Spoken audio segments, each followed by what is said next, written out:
ما شاء الله إن هذه الطلاب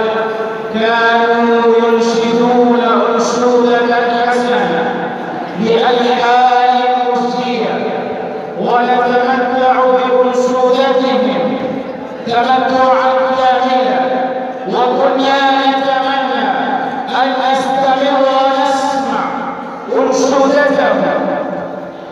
أيها الضيوف الأكارم، قد ثبت ووضح بهذه الحفلة الميمونة أهمية اللغة العربية وأهمية الأدب العربي وأهمية اللهجة الحبيبة أجل الأدب، لأني قد رأيت كثيرا من الأدباء البارعين والعلماء الباهرين الذين كانوا يقدرون على كتابة مقالات حسنة وعلى كتابة مقالات جيدة، ولكن إذا قيل لهم أن يتكلموا حول أي موضوع نحو 5 دقائق أو 10 دقائق فلم يستطيعوا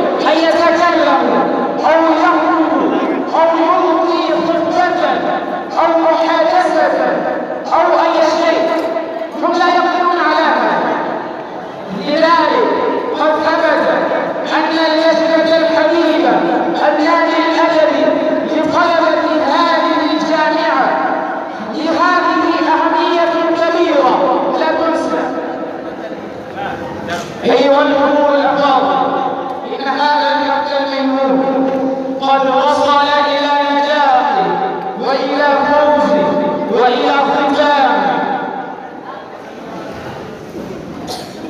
ثانيا، أنا أريد أن أشكر جميع الشخصيات وجميع العلماء البارزين الذين قد كرموا هذه الحفلة بحضورهم، والشخصيات قد وصلوا الليل بالنهار والنهار بالليل وبذلوا قصارى جهدهم في تقديم هذه الجامعة التي تصل النجاح، وقاموا بإجراءات وإنجازات وخدمات لا تحصى ولا تنسى. لذلك أنا أريد أن أشكر ثانيا تلك الشخصيات. فأولا